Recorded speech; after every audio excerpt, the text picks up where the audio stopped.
신뢰하고 그의 신뢰를 주님께 두는 사람은 복되다. 그는 물가에 심긴 나무와 같아 제 뿌리를 시냇가에 뻗어 무더위가 닥쳐와도 두려움이 없이 그 잎이 푸르고 가문해에도 걱정 없이 줄곧 열매를 맺으리라. 찬미 예수님, 성서가족 여러분 안녕하십니까? 저는 영원한 도움의 성모 수도의 이애리 마리 베로니카 수녀입니다. 예레미야 예언서 17장 7절에서 8절의 말씀으로 여러분에게 인사드렸습니다. 오늘은 유다 왕조가 멸망으로 치닫던 기원전 7세기 하느님의 말씀을 전했던 비운의 예언자 예레미야의 메시지를 함께 살펴보도록 하겠습니다. 물가에 심겨진 나무처럼 그 뿌리를 시냇가로 뻗어 생수의 원천이신 주님께 힘을 얻기를 소망하며 시작 기도로 성경을 읽기 전에 드리는 기도를 함께 바치겠습니다. 성부와 성자와 성령의 이름으로 아멘. 성경 안에서 우리를 친절히 만나주시는 아버지, 넘치는 성령의 빛으로 제 눈을 열어주시어 당신의 빛을 보게 하시고 제 귀를 열어주시어 당신의 말씀을 듣게 하시며 제 마음을 열어주시어 당신의 생명을 받아 앉게 하소서. 그리하여 말씀의 신비가 얼마나 넓고 높고 깊은지 깨달아 알고 인간의 모든 지식을 초월한 그리스도의 사랑에 대한 뜨거운 감동으로 저의 모든 일상생활 가운데 새로운 기쁨과 당신의 능력이 빛나게 해주시며 저의 모든 형제들과 함께 당신의 영광을 찬미하게 해주소서. 우리 주 그리스도를 통하여 비나이다. 아멘. 성부와 성자와 성령의 이름으로 아멘. 예레미야 예언서를 공부하기 위해서는 먼저 예언자에 대한 정보를 어느 정도 아는 것이 필요합니다. 1장 1절에서 3절까지 이 내용이 요약되어 있습니다. 예언자는 베냐민 지파 사람으로 예루살렘에서 북동쪽으로 약 5km 정도 떨어진 아나톳이라는 고장 출신이고 사제 가문에 속합니다. 예레미야의 활동 기간은 요시야 임금 13년에 부르심을 받은 후에 여호야킴 시대를 거쳐서 마지막 임금 시드키야 때까지 계속되었다고 전합니다. 사실 16대 임금 요시야 이후에 나라가 망할 때까지 4명의 왕이 더 통치를 했었습니다. 그중 17대 여호아하즈 임금과 19대 여호야긴 임금은 비교적 짧은 시기에 통치를 했었어요. 그래서 이들의 통치 기간에 예언자가 활동한 내용이 거의 나오지 않고 있습니다. 그래서 머리글에는 요시야, 여호야킴, 시드키야 시대를 언급하고 있는 것입니다. 예레미야 예언서는 전체 52장으로 이루어진 긴 내용입니다. 임금의 시대적 순서가 엇갈리기도 하고 같은 내용이 반복되어 나타나기도 합니다. 그래서 내용을 파악하는 데 어려움을 겪습니다. 전체적으로 예언자가 백성에게 전한 메시지를 담은 3개의 수집물과 또 부록 역할을 하는 이민족에 대한 심판, 마지막으로 열왕기와 일치하는 나라가 멸망할 때 상황을 담은 역사적 부록으로 구성되어 있습니다. 오늘 이 시간에 이 방대한 내용을 하나하나 살펴볼 수가 없어서 오늘은 여러분들의 이해를 돕기 위해서 예레미야의 활동과 관련된 3명의 임금, 요시야, 여호야킴, 시드키야가 통치했던 시기, 그리고 나라가 멸망한 후의 활동 순서대로 살펴보도록 하겠습니다. 첫 번째 시기는 요시야 임금의 통치 기간입니다. 요시야는 8살의 임금이 되었는데 이때 국제 정세는 빠르게 변화하고 있었습니다. 기원전 8세기에 북이스라엘을 멸망시킨 아시리아 제국은 고대 근동의 강자로 맹위를 떨쳤고 7세기에 들어서면서 서서히 쇠약해지고 있었습니다. 요시야 임금은 아시리아가 약해진 틈을 이용하여 북이스라엘의 영토를 되찾으려고 노력을 했고 종교개혁을 단행했습니다. 열왕기하권 22장을 보면 성전에서 발견된 율법서의 기초해서 모든 우상을 없애고 율법을 중심으로 하느님과의 계약을 갱신하고 축제와 예배를 새롭게 합니다.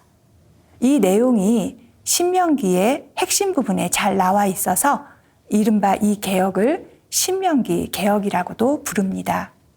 예언서에는 예레미야가 이때 어떤 입장을 취했는지 나와 있지는 않지만 추측하건대 왕의 개혁을 지지하고 희망을 걸었을 것입니다.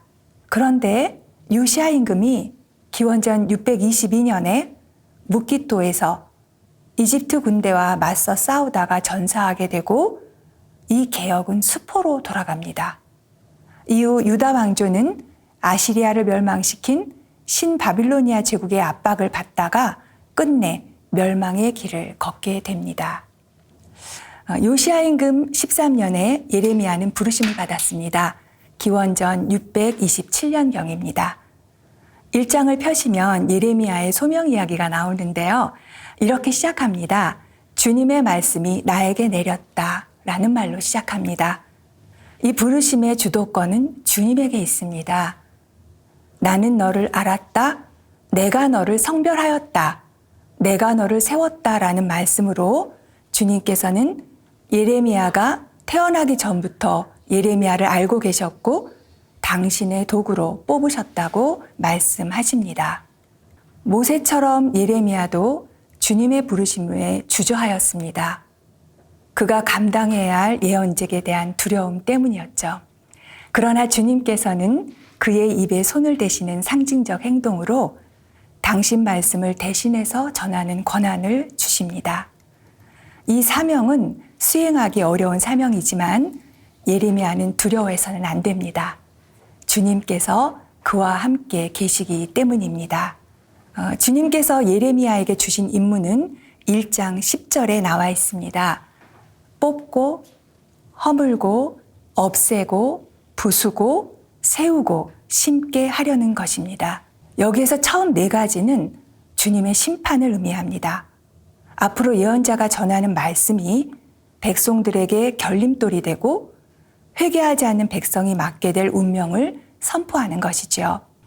하지만 예언자의 임무는 심판과 멸망에만 그치지 않고 심판 뒤에 넘어선 주님의 자비와 사랑을 전하는 것입니다.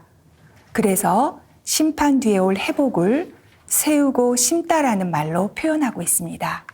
그 다음 이어지는 2개의 환시가 나옵니다. 이 환시는 예언자의 예언 활동과 관련된 환시이죠. 첫 번째 환시에서 편도나무 가지는 지켜보다라는 의미를 가지고 있습니다. 그래서 이 신탁은 하느님께서 모든 것을 다 보고 계신다는 경고의 의미가 있습니다. 자, 그 다음 환시는 북쪽에서 쏟아질 듯 기울어져 있는 끓는 냄비의 환시입니다. 이는 나라 전체가 더 강한 민족을 통해서 위험에 휩싸일 것이라는 예고입니다. 기원전 7세기 남유다 왕국을 둘러싸고 변화하는 국제정세 안에서 강대국들의 움직임도 모두 하느님의 주권 안에 있고 당신 백성을 향한 도구로 쓰신다는 것을 알 수 있습니다. 환시의 마지막에서 주님께서는 예언자에게 말씀하십니다. 1장 18절에서 19절입니다. 제가 한번 읽어볼 테니까 따라가 보세요. 그러므로 이제 너는 허리를 동여매고 일어나 내가 너에게 명령한 모든 것을 그들에게 말하여라. 너는 그들 앞에서 떨지 마라. 그랬다가는 내가 너를 그들 앞에서 떨게 할 것이다. 오늘 내가 너를 요새 성읍으로 쇠기둥과 청동벽으로 만들어 온 땅에 맞서게 하고 유다의 임금들과 대신들과 사제들과 나라 백성에게 맞서게 하겠다. 그들이 너와 맞서 싸우겠지만 너를 당해내지 못할 것이다. 내가 너를 구하려고 너와 함께 있기 때문이다. 주님의 말씀이다. 네, 이렇게 예언자는 부르심을 받은 후에 소명 이야기 다음에 2장에서 6장까지 요시야 시대를 배경으로 한 예언자의 초기 신탁들이 나옵니다. 예레미야는 북이스라엘의 호세아 예언자처럼 하느님과 이스라엘의 관계를 부부관계로 묘사합니다. 젊은 시절의 순정과 신부 시절의 사랑을 기억하시는 하느님께서는 예언자를 통해 이스라엘 백성이 저지른 두 가지 악행을 고발합니다. 2장 13절을 보면 그들은 생수의 원천인 나를 저버렸고 제 자신을 위해 저수동굴을 물이 고이지 못하는 갈라진 저수동굴을 팠다.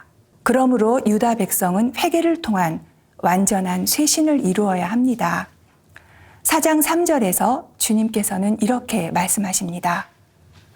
묵혀둔 너희 땅을 갈아엎어라. 가시던 불에는 씨를 뿌리지 마라.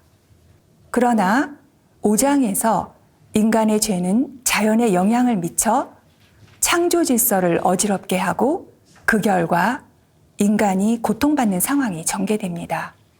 제때의 비를 이른 비와 늦은 비를 내려주시고 우리를 위해 수확주간을 지켜주시는 하느님이시지만 백성들의 죄악이 이런 질서를 어지럽혔고 그들의 범죄가 자연이 주는 혜택과 선익을 가로막았다고 합니다.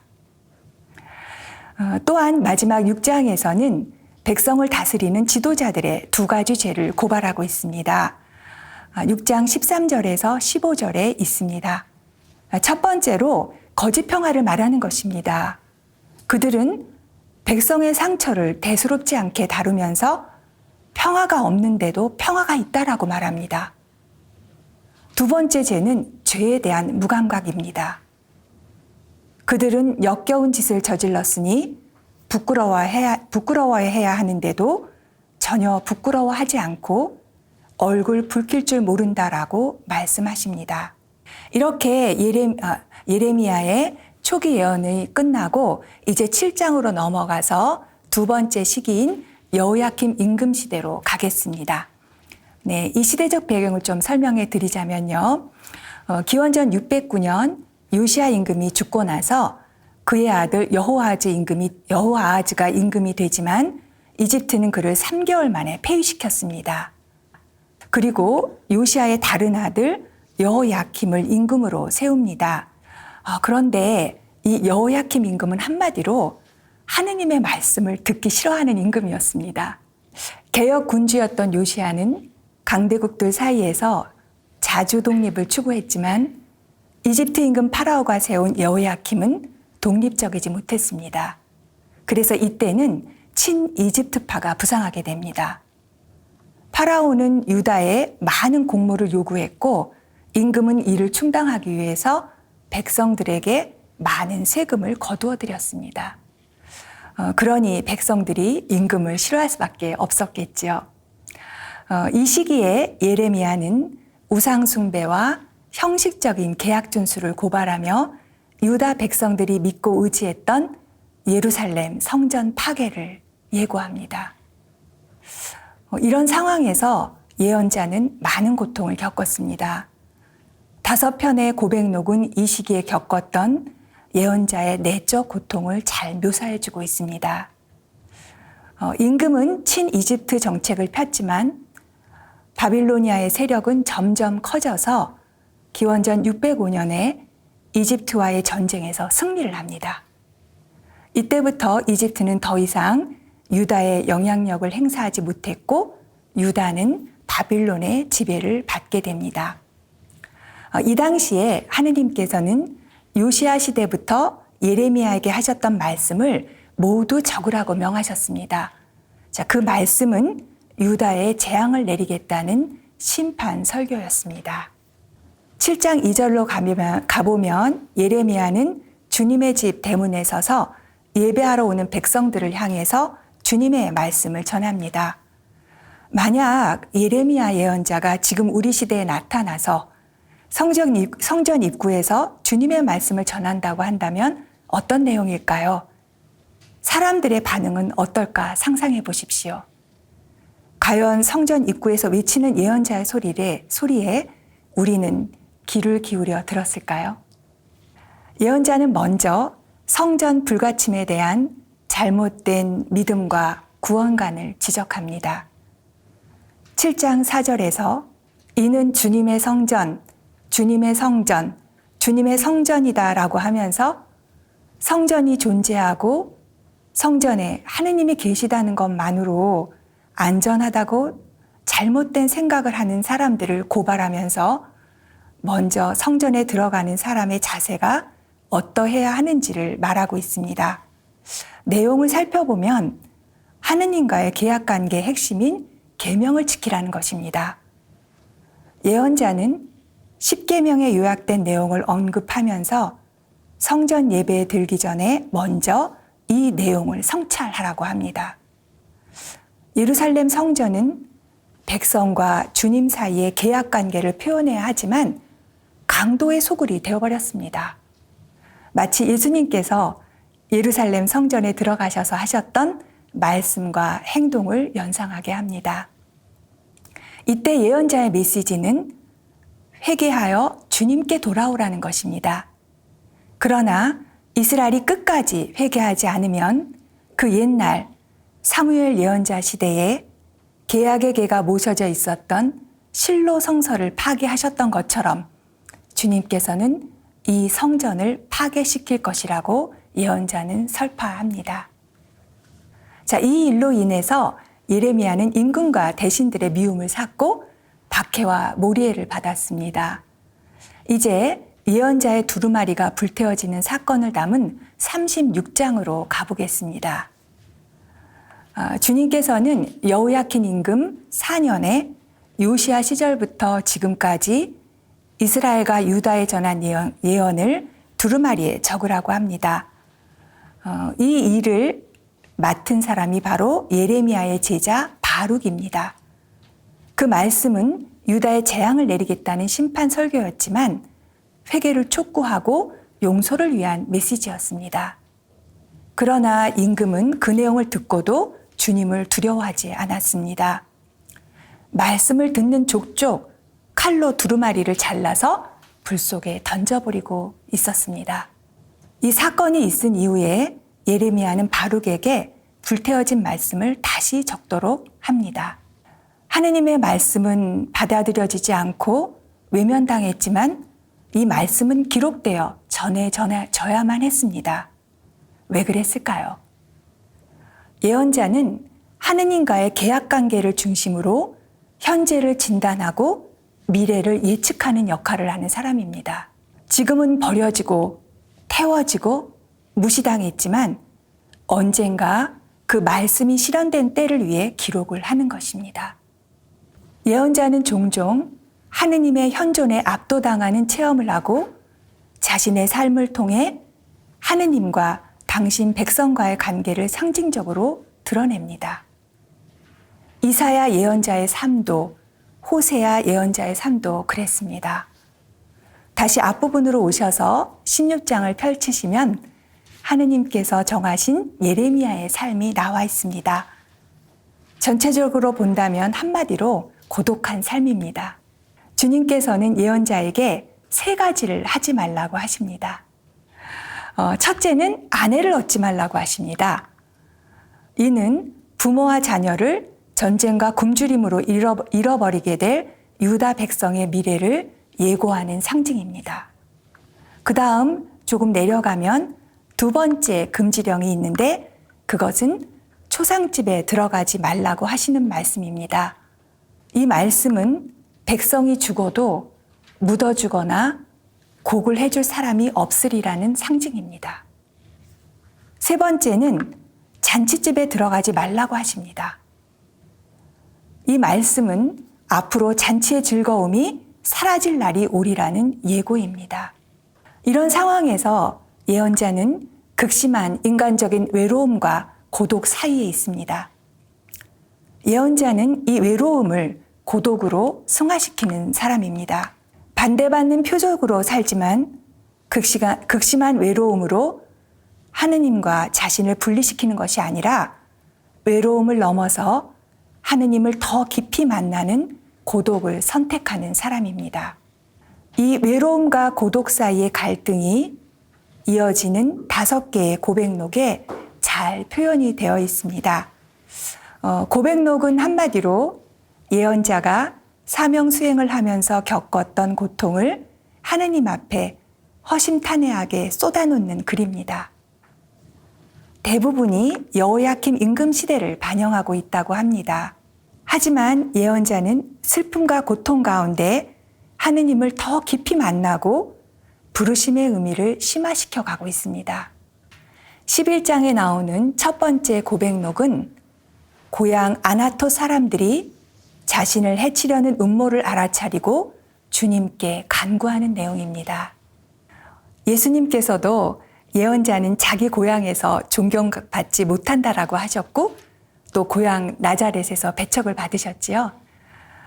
예레미야 예언자도 마찬가지였습니다. 예언자는 자신을 도살장에 끌려가는 어린 양과 한창 때에 잘려나가게 된 나무에 비유합니다. 예언자는 이런 상황에서 하느님의 정의를 간구하면서 악인들이 왜 번성하는지를 하느님께 질문하고 있습니다. 이에 대해서 주님께서는 심판과 정의를 약속하시지만 예언자가 더 크고 많은 어려움을 겪을 것이라고, 하지만 그렇기 때문에 더욱더 주님을 의지할 수밖에 없다는 것을 예언자는 알게 됩니다. 두 번째 고백록에서 예언자는 자신의 탄생을 저주합니다. 욥기에서 욥도 자신의 탄생을 저주했습니다. 15장 10절에서 예언자는 자신을 온 세상을 거슬러 시비와 말다툼을 벌이는 사람이라고 표현합니다. 예언자는 부르심 받았을 때의 기쁨과 예언직을 수행할 때 고통이 주는 이중 감정을 토로하고 있습니다. 당신 말씀을 발견하고 그것을 받아먹었더니 그 말씀이 제게 기쁨이 되고 제 마음에 즐거움이 되었습니다. 주 만군의 하느님, 제가 당신 것이라 불리기 때문입니다. 이렇게 주님을 만난 기쁨과는 달리 예언직을 수행하면서 오히려 저를 가득 채운 당신의 분노 때문에 당신 손에 눌려 홀로 앉아 있습니다. 어찌하여 제 고통은 끝이 없고 제 상처는 치유를 마다하고 깊어만 갑니까?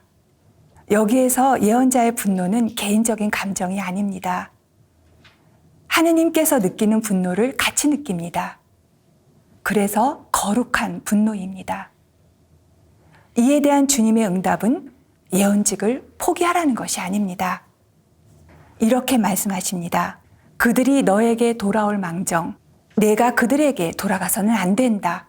그러므로 이 백성에게 맞서 내가 너를 요새의 청동벽으로 만들어 주겠다 라고 하시면서 처음 부르심 받았을 때의 약속을 다시 확인해 주고 계십니다. 주님의 일을 하다 보면 아무도 나를 알아주지 않고 이해받지 못하고 외면당하는 경험을 하게 됩니다. 여러분은 어떠셨어요? 늘 환영받고 칭찬받으셨나요? 네, 그렇지 않으셨을 거예요. 저도 이런 체험을 한 적이 있었는데요. 이 세상에서 아무도 나의 깊은 속을 알아주지 못한다는 생각에 사람들로부터 주님으로부터 도망치고 싶은 마음이 들었었던 적이 있습니다. 그런 시간이 꽤 오래 지속되다가 어떤 계기로 피정을 하게 되었습니다. 그때 피정 안에서 기도를 하는데 어느 순간 제 마음 깊은 곳에서 예레미야가 주님께 했던 고백이 떠올랐습니다. 그 순간 저는 주님을 만났을 때의 기쁨, 그분의 말씀을 받고 전했을 때의 기쁨의 순간들을 기억하게 된 것입니다. 주님께서 그 기억을 되살려 주셨지요. 그리고 그 기쁨이 제 마음의 즐거움이 되었습니다. 그리고 주님께서는 저에게 예레미야에게 한 말씀처럼 똑같은 말씀을 하시는 것 같았습니다. 너를 요새의 청동벽으로 만들어주겠다. 내가 너를 구원하려고 너와 함께 있기 때문이다. 이 말씀을 떠올리게 해주셨고 이 말씀으로 저를 위로하시고 용기를 주셨습니다. 그 이후에 저는 어디서부터 잘못되었는가를 반성하고 마음으로부터 저에게 상처를 준 이들을 용서하고 또 저 자신을 위해서 주님의 자비를 간청했었습니다. 이때 저는 다시 주님과 연결되었다는 느낌이 들었고 나는 주님의 기쁨이 되기를 원합니다. 라는 기도를 바쳤었습니다. 네, 17장 세 번째 고백록을 한번 가보도록 하겠습니다. 12절 이하부터 세 번째 고백록이 이어집니다. 세 번째 고백록은 우리는 누구를 의지하고 사는가를 성찰하게 합니다. 예언자는 이 17장의 앞선 대목에서 사람에게 의지하는 자와 쓰러질 몸을 제 힘인 양 여기는 자는 저주를 받으리라. 그러나 주님을 신뢰하고 그의 신뢰를 주님께 두는 이는 복되다라는 말씀을 들었습니다. 그러나 백성은 생수의 원천인 주님을 버렸습니다. 유다 백성은 저수동굴 속에 물을 저장해 놓고 맛이 없어진 물을 먹으며 만족하고 있습니다. 그래서 예언자는 심한 마음의 상처를 받습니다. 이런 상황에서 예언자는 주님께 호소하면서 자신의 상처를 낫게 해달라고 간구합니다. 하지만 백성들의 반응은 차갑습니다. 주님의 말씀이 어디 있느냐? 내려와 보시라지. 이런 말을 하면서 비아냥거립니다. 이 소리를 들으며 예언자는 주님께 간청합니다. 당신께서는 저를 두렵게 하지 마소서. 재앙의 날이 그들에게 닥치게 하시고 그들을 부수시되 갑절로 부수어 주소서라고 호소합니다. 여기서 재앙의 날은 주님의 말씀을 외면하고 비아냥거린 이들이 받게 될 당연한 결과입니다. 네 번째 고백록은 18장에서 이어집니다. 여기에서 예언자의 고통은 더 심해집니다. 원수들은 음모를 꾸미며 혀로 그를 치고 그가 하는 말은 무엇이든지 무시해버리자라고 말합니다. 이런 상황에서 예언자는 하느님께 호소합니다. 선을 악으로 갚아도 됩니까? 예레미야는 여러 번 백성을 위해 중재 기도를 했음에도 백성이 자신을 죽이려는 음모를 꾸미는 것을 알고 그들의 부당함을 폭로합니다. 이는 개인과 개인의 문제뿐만이 아니라 불의한 사회 구조와 그것으로 특권을 누리는 이들의 정체를 폭로하는 것이기도 합니다. 예언자는 이제 사람에게 보호를 청하지 않고 하느님의 정의에 호소합니다. 이 하느님의 정의는 다음에 이어지는 19장에서 질그릇을 깨며 예언하는 모습으로 선포되고 있습니다. 네, 이제 다섯 번째 고백록으로 가보겠습니다. 다섯 번째 고백록이 포함된 20장 2절에서 하나 생소한 단어가 등장을 합니다. 발음하기도 좀 어려운 단어예요. 마고르 미사빕입니다. 이 단어는 사방에서 두려움을 퍼뜨리는 사람이라는 뜻을 가지고 있습니다. 예레미야가 주님의 집 총감독인 파스우루 사제에게 하는 말입니다.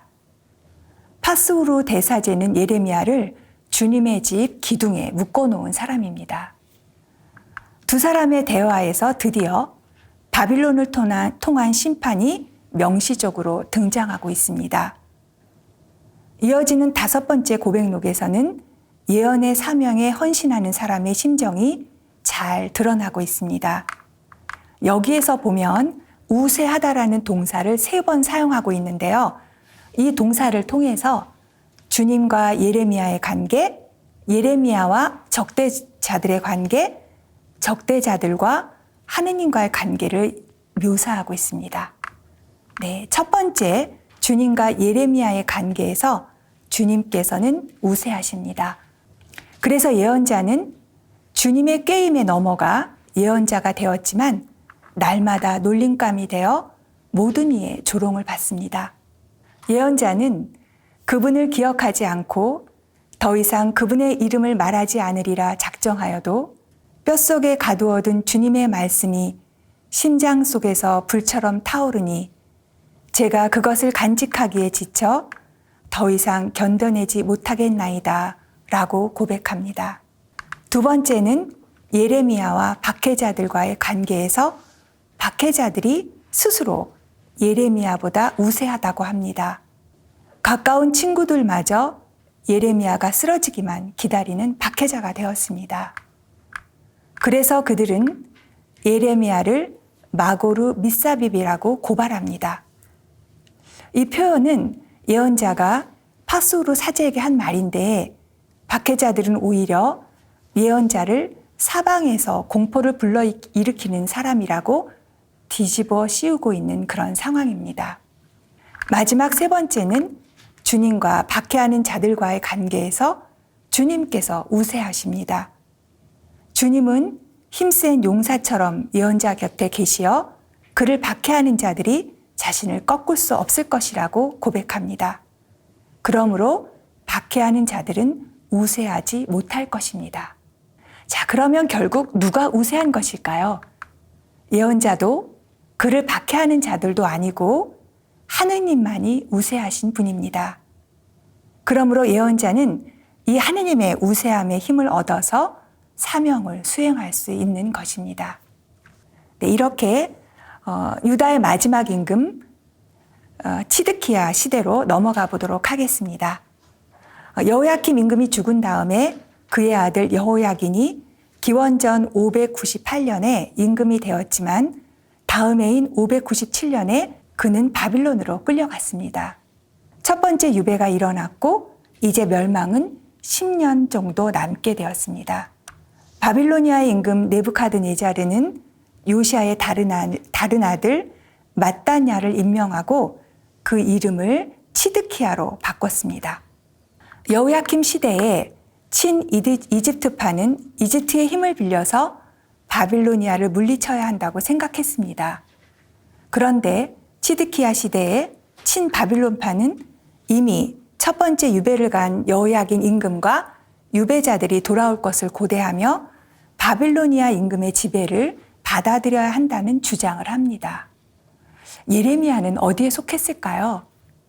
얼핏 보면 친바빌론파에 속한 것으로 보이지만 엄밀히 말하면 하느님파라고 할 수 있습니다. 이 모든 것을 넘어서 예언자가 전한 하느님은 당신의 권능을 행사하시는 분으로 드러나고 있습니다. 예레미야 예언서에서 가장 이해하기 어려운 내용이 있다면 27장 12절에서 전했던 바빌론 임금의 멍에를 매라는 주님의 말씀입니다.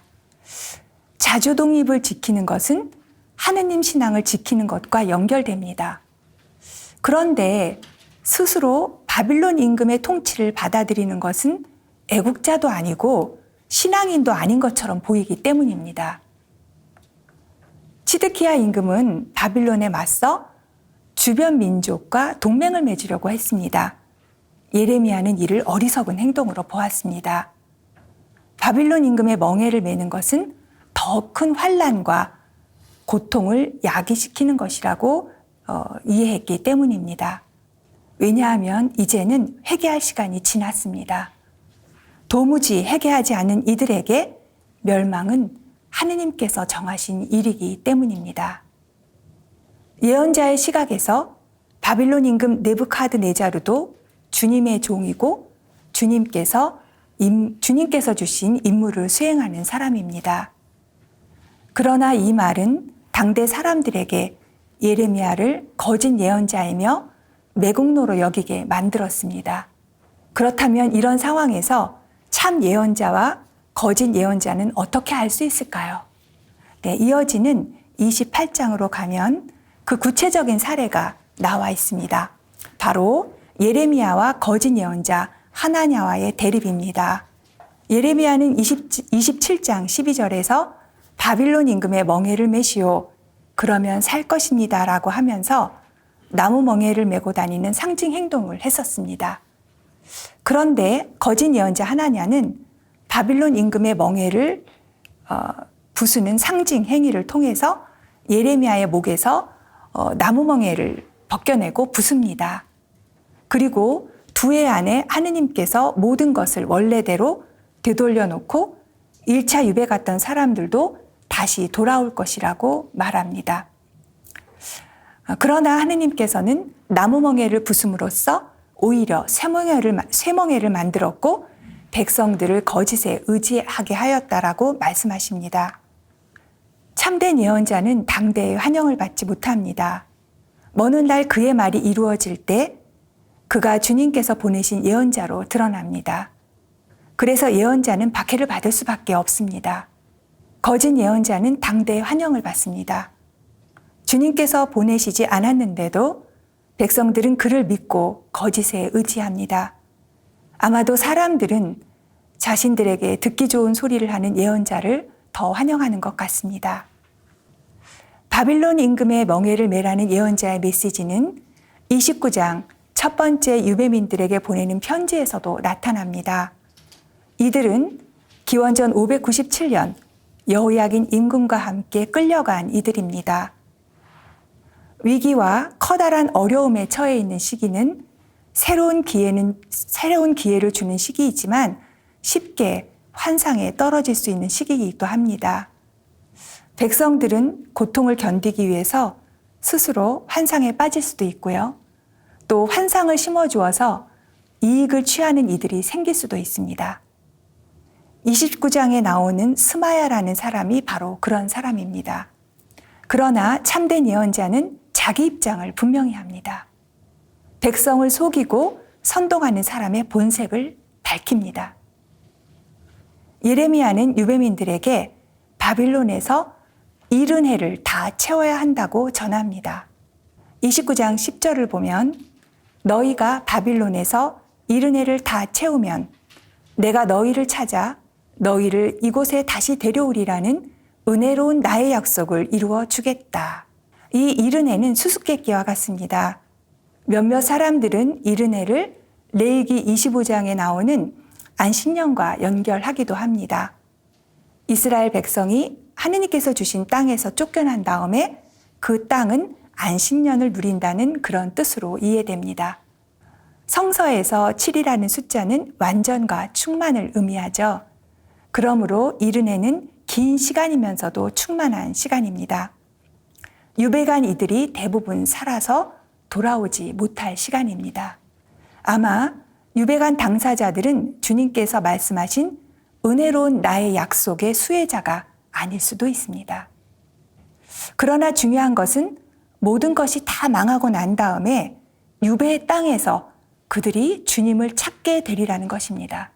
너희가 나를 찾으면 나를 만나게 될 것이다.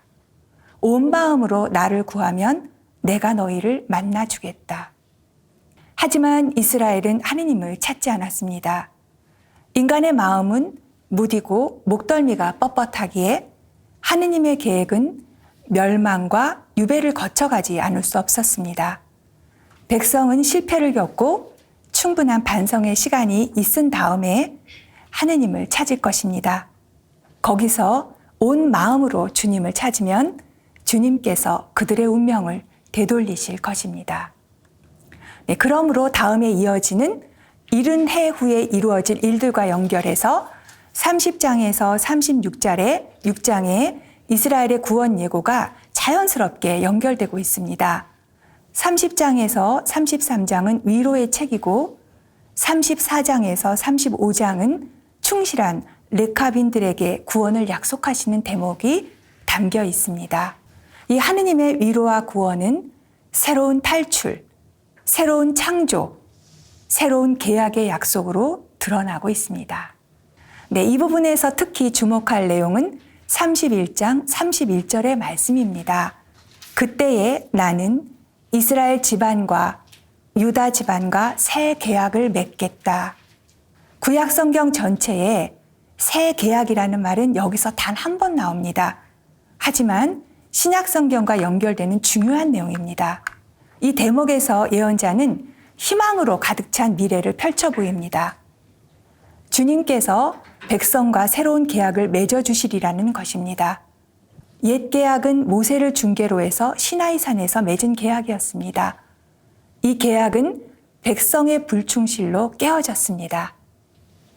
멸망 뒤에 올 새로운 계약은 더 이상 외적 율법이 아니라 모든 사람이 사랑의 감각과 충실성을 가지고 하느님과 관계를 맺게 하실 겁니다. 나는 그들의 하느님이 되고 그들은 나의 백성이 될 것이다. 33절의 말씀입니다. 중요한 것은 과거에 맺은 계약은 깨어졌지만 새 계약은 다시 깨어지지 않을 영원한 계약이라는 점입니다.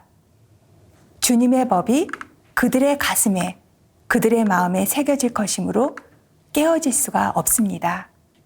이런 일이 가능한 것은 하느님의 자비와 용서 때문입니다. 먼저 마음을 주시고 움직이시는 분은 하느님이십니다. 여기서 우리는 새 계약의 예언이 예수님을 통해서 온전히 이루어졌음을 알게 됩니다. 예수님께서는 제자들과 함께 하신 마지막 만찬에서 이 잔은 너희를 위하여 흘리는 내 피로 맺은 새 계약이다 라고 말씀하셨습니다. 예수님이 흘리신 피는 우리 죄를 용서하시기 위해 흘린 피입니다. 하느님은 당신 아들을 이 세상에 보내시어 사람들의 모든 죄를 용서하시고 하느님과 올바른 관계를 맺게 하셨습니다. 이것이 바로 우리의 새 계약입니다. 네, 구원과 새 계약의 내용인 다음에 유다 왕조의 마지막 상황과 멸망 후에 있었던 일들이 나옵니다. 기원전 587년 바빌로니아 제국의 임금 느부갓네자르는 남유다를 멸망시키고 예루살렘 성전을 파괴하고 백성들을 바빌론으로 끌고 갑니다. 하지만 바빌로니아에게 우호적이었던 예레미야는 예루살렘에 머물면서 유다의 새로운 통치자로 바빌로니아 임금이 임명한 그달랴와 함께 살게 됩니다. 하지만 왕족 출신 그달랴는 바빌론을 반대하는 이스마엘이라는 사람에게 살해를 당하고 맙니다. 그리고 난 후에 이 살해당했던 그달랴를 지지했던 요하난이라는 사람이 나타나서 또 이스마엘을 살해합니다. 그리고 나서 자신의 군대와 함께 백성들을 이끌고 이집트로 도망을 갑니다. 바빌론의 보복이 두려웠기 때문이죠. 이때 요하난은 예레미야까지 강제로 이집트로 끌고 갑니다. 예레미야는 이집트의 타흐판헤스라는 곳에서 머물면서 예언 활동을 계속하지만 언제 세상을 떠났다는 기록은 없습니다. 자, 이렇게 해서 예레미야의 예언 활동이 마무리됩니다.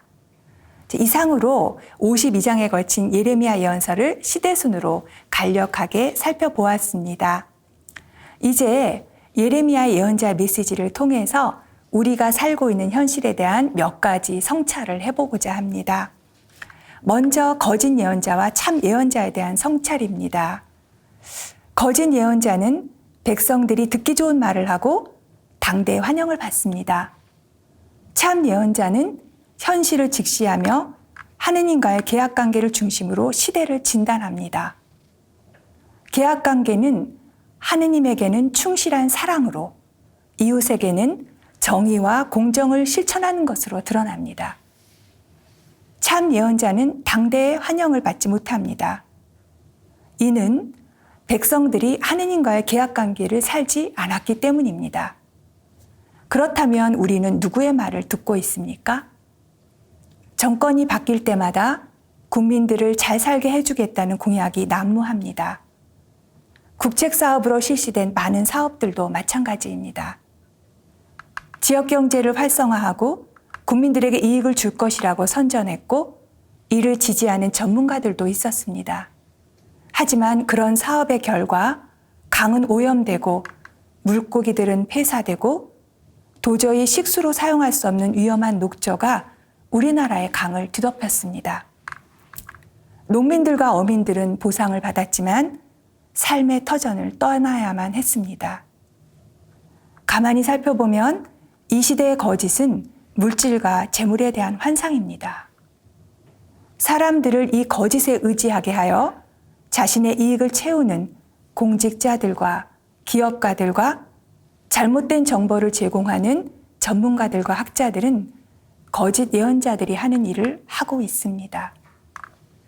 올해 2023년 6월 26일에 주교회의 생태환경위원회와 정의평화위원회는 그리고 각 교구의 관련 단체들은 후쿠시마 핵발전소의 방사능 오염수 해양 투기를 반대하는 성명서를 발표했습니다. 2011년 후쿠시마 핵발전소 사고가 일어난 후에 가공할 방사능이 누출되어 인근 지역과 해양을 오염시켰습니다.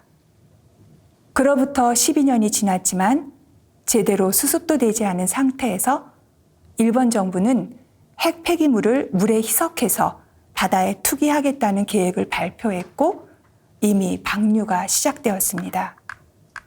이런 과정에서 일본 정부는 자료를 투명하게 공개하지도 않았고 국제원자력기구는 제대로 된 조사도 하지 않았고 일본 정부의 편을 들어주었습니다. 우리나라는 가장 심각한 영향을 받은 인접 국가임에도 불구하고 제대로 된 대책과 요구도 하지 않는 상태입니다. 이런 상황에서 국민들은 안전하다는 말을 믿을 수 있을까요? 이 안전하다는 말에 의지하여 우리와 우리 후손의 미래를 보장받을 수 있을까요? 다음으로 예언자가 선포한 멸망에 대한 생각을 해보도록 하겠습니다. 예언자들이 심판을 전할 당시에는 칼과 굶주림과 흑사병으로 심판하리라는 상투어를 종종 사용합니다. 또 이와 더불어서 이민족의 침략을 통한 멸망을 선포합니다. 예레미야 시대의 심판과 멸망은 하느님 백성이 사는 한 나라 혹은 그 주변 민족에 속한 것이었습니다. 그러나 지금 이 상황에서는 한 나라, 한 민족에게만 해당되지 않습니다. 한 국가를 넘어서 전 지구적인 위기가 닥쳤기 때문입니다. 그래서 이제 우리가 살고 있는 이 시대에 예언자가 선포한 멸망에 대한 메시지는 모든 인류에게 전해지는 것입니다. 프란치스코 교황님은 회칙 찬미받으소서 161항에서 이렇게 말씀하십니다. 종말에 대한 예언은 더 이상 비웃거나 무시할 수 없습니다. 우리는 다음 세대에게 엄청난 잔해와 황무지와 쓰레기를 넘겨줄 수 있습니다. 이제는 미래에 예고된 일이 지금 현실로 드러나고 있습니다. 기후위기로 인해 전 지구적으로 폭염, 산불, 혹독한 추위, 가뭄과 홍수, 해수면 상승, 더욱 강력해지는 태풍의 피해로 고통받고 있습니다. 네, 저는 현재 경기도 연천에서 농사를 짓고 있습니다. 이곳에서 오랫동안 농사를 지어온 수녀님들이 이런 말씀을 하십니다. 매년 농사 짓기가 어려워진다고요. 기후변화로 농작물의 상태가 매년 달라지고 있습니다. 이와 더불어서 기후변화에 거의 영향을 주지 않았던 가장 취약한 이들과 가난한 나라가 더 고통을 받고 있는 실정입니다. 우리는 이런 상황에서 어떤 태도를 취해야 할까요? 지구 온난화 시대를 넘어서 이제는 지구 열탕화 시대가 되었습니다. 그런데도 많은 사람들은 회피적인 태도를 보이고 있습니다. 마치도 나라가 망하기 전에 유다 백성들과 같습니다. 우리 인간이 자매이며 형제인 피조물을 더럽히고 망가뜨리고 약탈하고 착취했다는 것을 인정하지도 않고 이 사실을 통렬히 자각하지도 않습니다. 중요한 결정을 뒤로 미루고 아무 일도 벌어지지 않는 것처럼 행동하고 살고 있습니다. 그렇다면 이 지구상에서 우리 인간의 미래를 보장받을 수 있을까요? 네, 이런 맥락에서 새 계약에 대한 성찰을 함께 합니다. 이는 홍수 후에 노아에게 하신 하느님의 약속을 상기시킵니다. 하느님은 노아뿐만이 아니라 다른 피조물을 영원한 기억으로 초대하셨습니다. 창세기 9장에 나와 있습니다. 새 계약은 우리 인간만을 위한 계약이 아닙니다. 인간이 하느님과 관계를 제대로 하여 창조주이신 하느님을 인정하고 고백하며 다른 피조물과 화해하며 맺는 새로운 계약이 필요합니다. 하느님을 중심으로 우리 인간은 하느님과 피조물과 새로운 관계를 이루어야 합니다. 우리 인간이 더 이상 지배자가 아니라 공동의 집 지구에서 함께 공존하는 피조물이라는 것을 인정하는 것입니다. 이것이 이 시대에 새롭게 맺어지는 계약이 될 것입니다. 예레미야 예언서를 나눌 수 있게 해주신 하느님을 찬미합니다. 예레미야 예언서의 내용을 이해하는 데 도움이 되셨는지요? 네, 감사합니다. 이 시간을 마치며 함께 기도하겠습니다. 성부와 성자와 성령의 이름으로 아멘. 나는 너를 영원한 사랑으로 사랑하였다라고 하시며 저희들을 불러주시는 하느님 아버지, 저희들도 예레미야 예언자처럼 당신 말씀이 기쁨이 되게 해주십시오. 당신의 말씀을 마음속에만 간직하지 말고 전할 수 있는 용기를 주십시오. 때로는 외면과 거절을 당할지라도 당신께서 함께 계시니 두려울 것 없음을 깨닫게 해주십시오. 이 모든 말씀 우리 주 예수 그리스도를 통하여 비나이다. 아멘. 영원한 도움의 성모님, 저희를 위하여 빌어주소서. 성 요셉, 저희를 위하여 빌어주소서. 한국의 순교 성인, 저희를 위하여 빌어주소서. 성부와 성자와 성령의 이름으로 아멘. 감사합니다.